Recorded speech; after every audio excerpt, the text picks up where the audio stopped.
नमस्कार दोस्तों, पुरानी कहानियां एंटरटेनमेंट में आपका स्वागत है। हम फिर हाजिर हैं एक वीडियो के साथ। वीडियो अच्छा लगे तो चैनल सब्सक्राइब कर लो और वीडियो को लाइक कर दो। जिद्दी पत्नी की कहानी। पति ने रात में नींद नहीं आने से पत्नी से कहा कि प्रिय, हमें नींद नहीं आती है, शायद हमें भूख का एहसास होता है। तो पत्नी ने बताया कि सो जाओ प्रियतम, खाने के लिए अभी कुछ बचा नहीं है।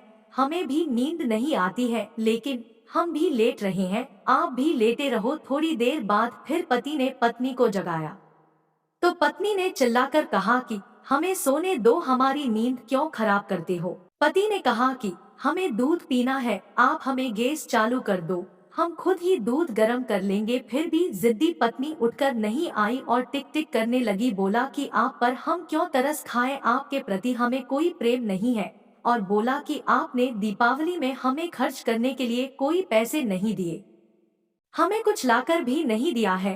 तब पति ने पत्नी को जवाब दिया कि मैं दीपावली के 7 दिन पहले प्रवास में जाने से पहले तुम्हें साड़ी ले दी थी। तो पत्नी ने कहा कि आप हमें कहीं घुमाने के लिए नहीं ले गए और ब्यूटी पार्लर नहीं ले गए। पति ने कहा कि अभी बच्चों की पढ़ाई चल रही है, कहीं जाना उचित नहीं है। फिर पत्नी ने कहा कि आपने 5,000 रुपए खर्च कर दिए। पति ने जवाब दिया कि हमने घर में चीज लाने के लिए खर्च किया है, हमने कोई मौज मस्ती नहीं की। इससे भी पत्नी संतुष्ट नहीं हुई और जोर से चिल्लाने लगी। तो पति को गुस्सा आया, उसने अपनी पत्नी को 2 थप्पड़ लगा दी।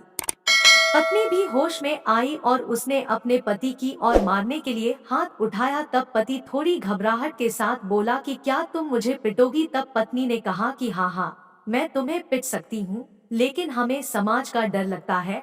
और बोली कि मैं तुम्हें कोर्ट में घसीट कर ले जाऊंगी, आपसे डिवोर्स ले लूंगी।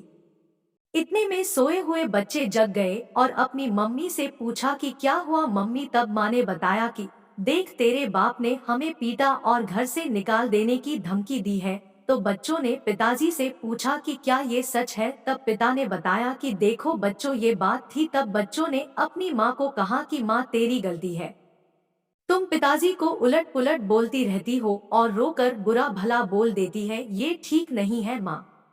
तब माँ शर्मा गई और सोने के लिए चली गई। पिताजी बेचारे इन सब बातों से दुखी हो गए और नींद की दवाई लेकर दुखी मन लिए सो गए। माँ और बच्चे भी सो गए।